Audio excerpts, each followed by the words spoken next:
Back in January of this year, I started a mission to clean up my old trophy list on the original PS3 version of Black Ops 1.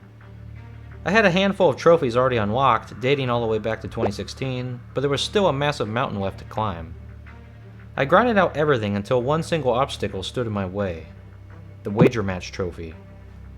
For months, finding a populated Wager Match lobby in 2026 on the PS3 was an absolute impossibility. I searched and searched, to no avail, until June when the stars aligned and I finally found a live lobby. I won 3 matches in the money right away, but the trophy requires 5. Right after my third win, someone quit the lobby. Because the game forces a strict 6-player minimum to launch, we were dead in the water. I did have a second controller, and even people in the lobby were begging me, "Jason, please, second controller." The thing is, even if you sign into a guest account with a second controller, that account needs their own set of COD points. So I left the lobby, went into a team deathmatch, got some COD points for the guest account real quick, but by the time I came back, the Wager Match lobby had vanished into thin air. I really thought that platinum was dead forever at that point. But then July happened. The PS5 port dropped with a completely separate clean trophy list. And I'm proud to announce that after a relentless week of grinding, I finally hold the Black Ops 1 Platinum trophy. Let's start with the campaign. If you've ever beaten World at War on Veteran, you know what true psychological torment feels like. The original Black Ops 1 on PS3 was right up there with it, forcing you to dodge infinite frag grenades and aggressive AI.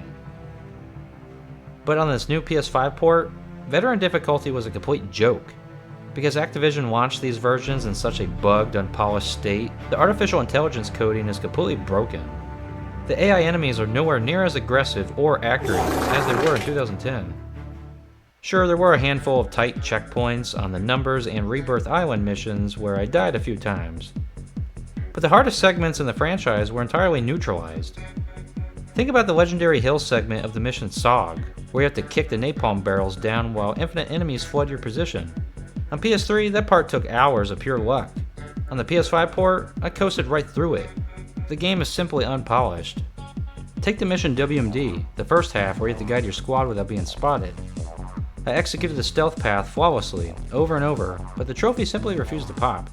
I eventually figured out with this glitchy broken port that even if you stay out of sight, the enemies will walk over you and the trophy won't pop. So you gotta make sure your squad is a little further so the AI doesn't actually touch your physical body. Then there's the iconic Vorkuta motorcycle escape.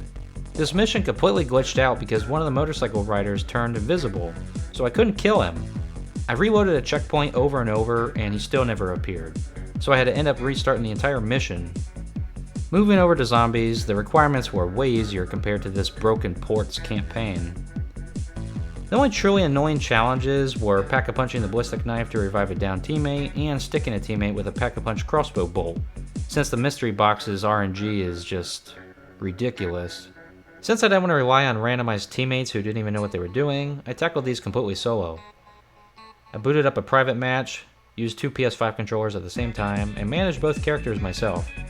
And honestly, managing 2 controllers on one screen is way easier and faster than dealing with real people. Overall, earning this platinum on the PS5 port was a much faster, easier journey than dealing with the original PS3. But our journey isn't entirely over. With these ports completely repopulating the classic DLC map packs, my next grand objective is to secure the full 100% completion badge. It's not going to be an easy ride. Drop a comment down below. Have you run into that invisible driver bug on Vorkuta yet? I'll see you next time.